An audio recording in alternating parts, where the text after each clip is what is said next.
Aduh, aduh, aduh, aduh, aduh, aduh. Aduh, nanti tolong ya, kalau lain kali mau pakai orang untuk orasi, tolong di briefing baik-baik dulu, biar tidak jadi bahan lelucon kayak begini. Dan masa sih, Pak Jokowi belum lahir sudah bisa gadakan tambang nikel? Ibu, Pak Jokowi itu lahir tahun 61, Bu. Umur beliau sekarang ini 64. Ibu bilang Pak Jokowi sudah menggadaikan tambang nikel 65 tahun. Masa iya orang belum lahir sudah bisa menggadaikan tambang, Bu? Ibu sehat? Ya udah, Ibu pulang ya, cuci kaki, minum obat cacing. Jadi memang di situ meninggalnya tahun 1924 September 2918 itu meninggalnya Hari Mulyono ya 18 tanggalnya 2.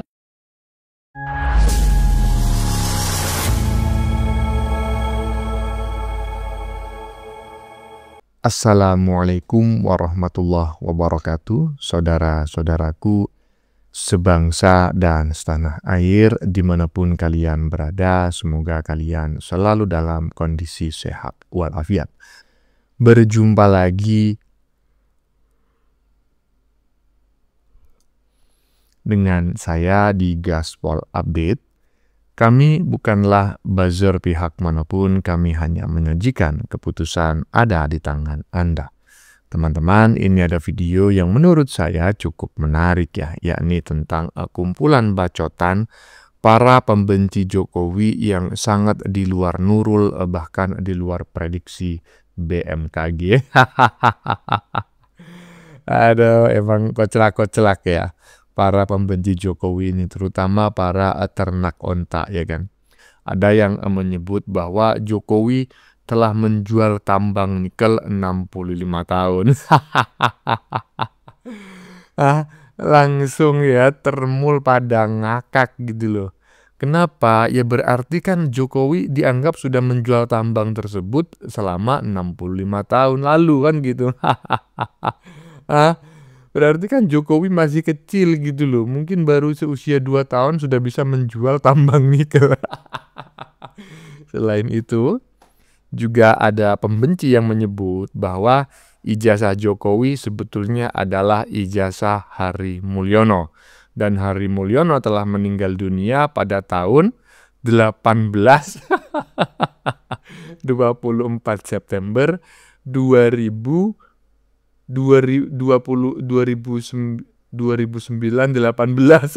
Gak jelas lah pokoknya. Nanti kita tengok bareng-bareng, pasti teman-teman ngakak ya. Jadi siap-siap aja perut kaku ya. Pokoknya bikin ngakak lah sampai guling-guling di lantai. Nah, bagaimanakah videonya dan bagaimanakah respon netizen? Mari kita tonton bersama, kemudian mari kita komentari bersama di bagian akhir video. Ini dia. Tambang nikel sudah digadaikan 65 tahun oleh Jokowi. Sudah digadaikan 65 tahun. Aduh, aduh, aduh, aduh, aduh, aduh. Aduh, nanti tolong ya, kalau lain kali mau pakai orang untuk orasi, tolong di briefing baik-baik dulu, biar tidak jadi bahan lelucon kayak begini. Dan masa sih, Pak Jokowi belum lahir sudah bisa gadakan tambang nikel?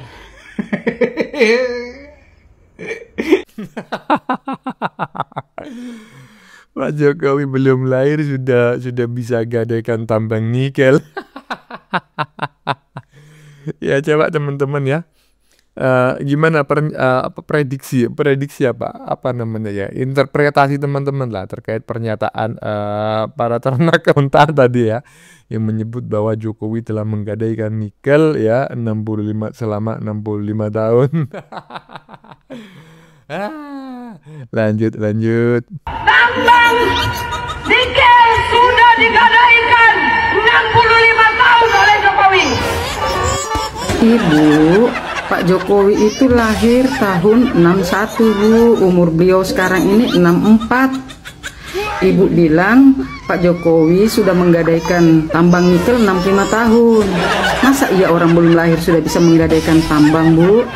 Ibu sehat?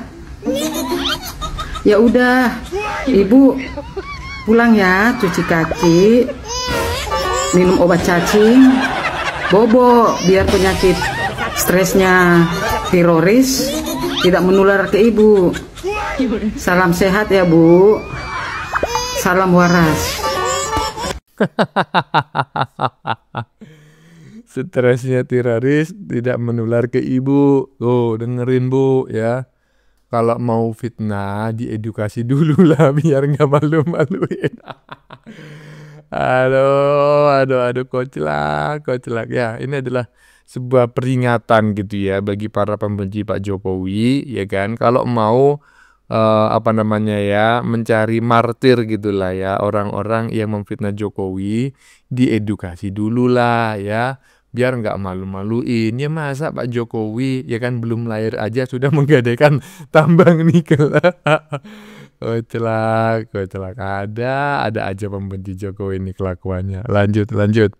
Jadi memang di situ meninggalnya tahun 1824 September 2918. Itu meninggalnya Heri Mulyono.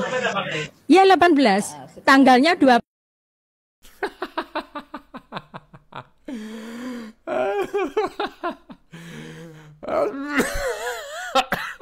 Sampai batuk saya. Coba teman-teman mengartikan gimana tuh? Aduh, saya nggak ngerti. Jadi meninggalnya itu 24 September. Maksudnya gimana? 18 24 September. Saya nggak ngerti perincian tanggal tanggal bulan dan tahun kok macam kayak gini gitu loh. Terus ditambahin lagi 2918.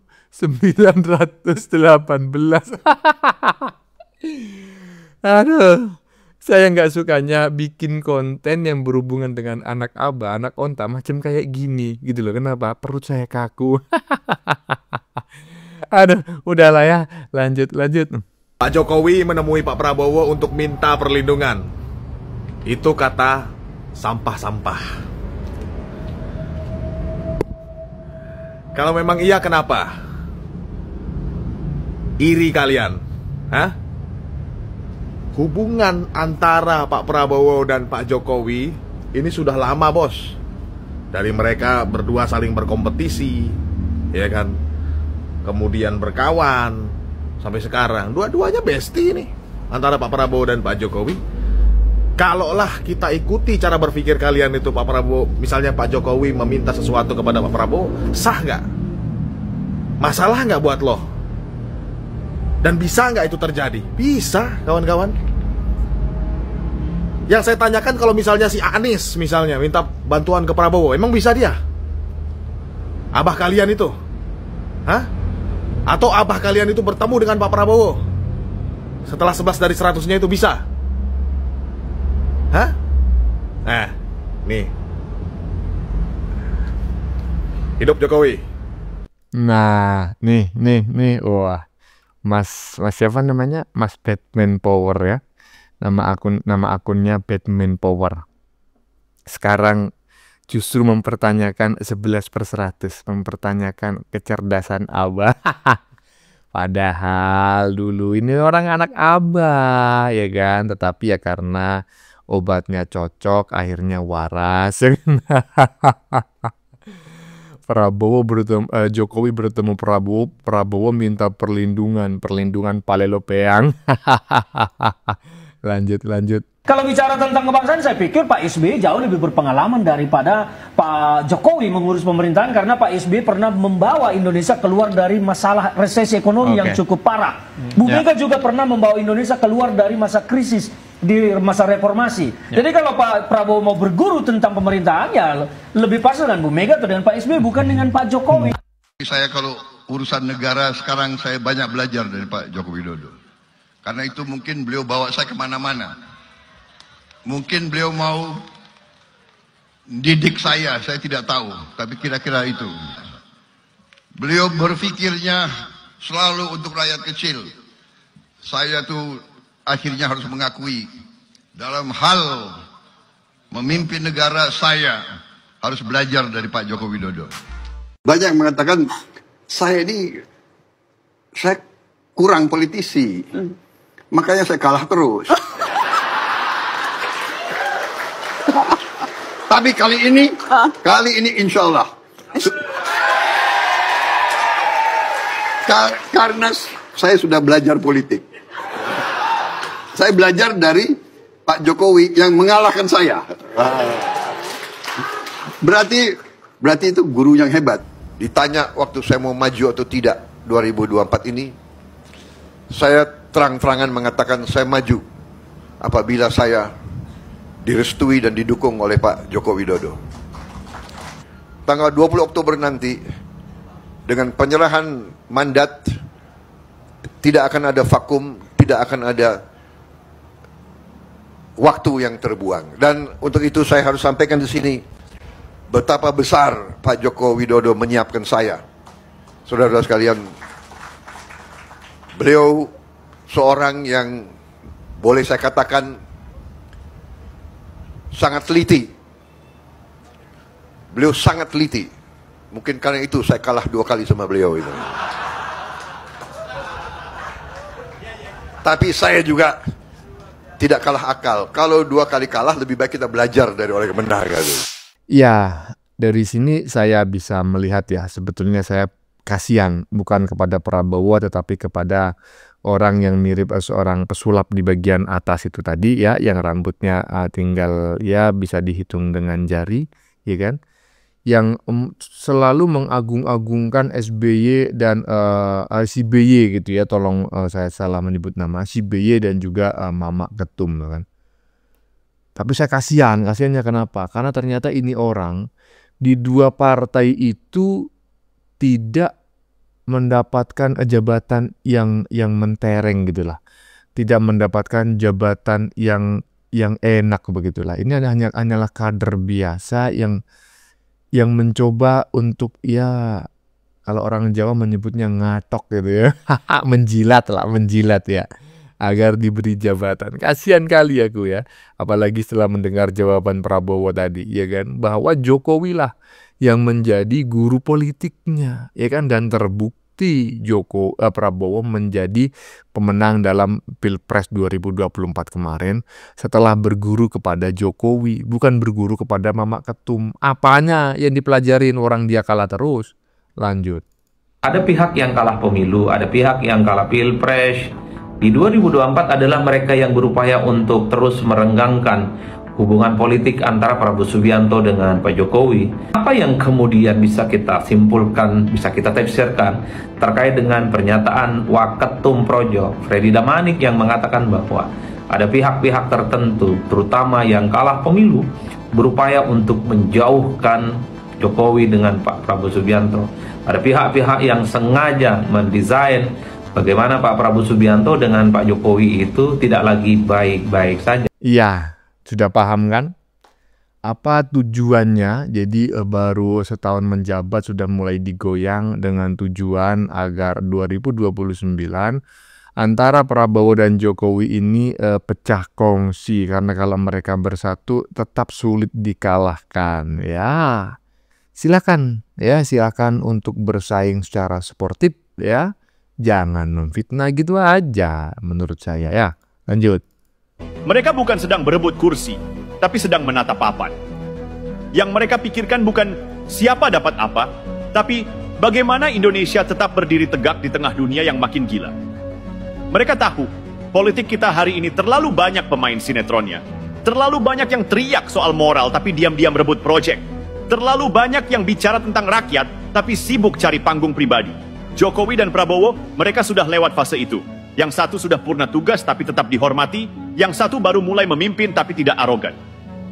Yang paling ironis adalah ini, selama ini banyak yang ingin menghancurkan nama Jokowi dengan isu ijazah palsu. Tapi justru karena isu itu, nama Jokowi tidak pernah hilang dari pemberitaan. Bahkan setelah turun dari kursi presiden, beliau tetap mendominasi pemberitaan nasional. Lihat saja, hampir setiap hari masih ada yang bicara tentang Jokowi. Artinya apa? Yang ingin menjatuhkan malah ikut menjaga eksistensinya. Yang ingin membuatnya tenggelam malah terus mengangkatnya ke permukaan. Itu bukan kekalahan, itu kemenangan yang diam. Pertemuan empat mata di Kertanegara bukan sekadar makan siang. Itu simbol dari kedewasaan politik dua tokoh besar bangsa. Jokowi sudah selesai dengan ambisinya, Prabowo baru memulai masa pengabdiannya. Namun keduanya sepakat, Indonesia harus dijaga bersama, jadi biarkan para pembenci terus berisik. Biarkan mereka berdebat di dunia maya. Sementara dua negarawan ini sudah melangkah jauh ke depan, membicarakan hal-hal yang tak bisa dijangkau oleh mereka, yang pikirannya cuma sampai di kolom komentar. Dan ya, ini bukan sekadar politik. Ini tentang bagaimana bangsa ini diselamatkan oleh dua orang yang dulu berhadapan, tapi kini berjalan seirama untuk Indonesia yang lebih kuat, lebih dewasa, dan lebih mandiri. Sekarang begini ya, orang sering salah paham soal kekuasaan. Banyak yang kira, begitu Jokowi turun, dia selesai. Padahal justru disitulah permainan sesungguhnya dimulai. Karena kekuasaan bukan cuma soal kursi, tapi soal pengaruh. Dan pengaruh Jokowi masih sangat kuat, bahkan kadang lebih kuat dari mereka yang lagi duduk di kursi kekuasaan. Lihat saja, setiap kali ada isu, nama Jokowi selalu muncul. Entah soal ekonomi, hukum, bahkan gosip politik, ujung-ujungnya balik lagi ke beliau. Lucunya, banyak yang berpikir itu kebetulan. Padahal tidak ada yang kebetulan dalam politik. Semuanya desain, semuanya punya timing. Dan disitulah kelihayan Jokowi. Diam, tapi menggerakkan. Tidak menantang, tapi tetap berpengaruh. Sekarang soal Prabowo. Banyak yang dulu menuduh beliau akan jadi boneka Jokowi. Tapi begitu beliau duduk di kursi presiden, ternyata justru beliau yang jadi pusat gravitasi baru. Tidak reaktif, tidak emosional, tidak balas dendam. Padahal bisa loh. Tapi beliau memilih tidak. Karena Prabowo tahu, jadi presiden itu bukan tentang membalas masa lalu, tapi menjaga masa depan. Lihat cara beliau memimpin, setiap langkah dihitung, setiap keputusan punya makna. Beliau tidak banyak bicara, tapi ketika bicara, semuanya bergetar. Dan menariknya, gaya beliau ini bukan untuk menakut-nakuti, tapi untuk menegaskan bahwa negara ini kembali punya arah, punya kepala, dan punya tarik. Coba perhatikan. Yang paling keras bicara, paling sibuk menyerang, paling sering muncul di media, justru makin kehilangan pengaruh. Sementara yang diam, yang santai, yang seolah tidak peduli, malah makin kuat. Itulah seni politik tingkat tinggi. Jokowi dan Prabowo sama-sama memainkannya dengan cerdas. Satu bermain di balik layar, satu di panggung utama. Tapi mereka seirama. Satu menyiapkan arah, satu melanjutkan langkah. Dan mereka tahu, musuh sebenarnya bukan antar mereka, tapi sistem lama yang masih ingin menunggangi rakyat. Nah, apa yang bagaimana pendapat Anda terkait video yang barusan kita saksikan ya, yang disajikan oleh Mas Brajamusti ya, channel Brajamusti. Coba teman-teman tulis di kolom komentar ya, baik Anda yang setuju maupun yang tidak setuju dengan isi konten ini ya. Sebelumnya saya memohon maaf jika dalam penyajian konten ini ada kata-kata yang menyinggung, kurang tepat penggunaannya, atau ada data yang dianggap keliru atau salah. Saya memohon maaf yang sebesar-besarnya. Kita jumpa lagi di lain video. Salam NKRI.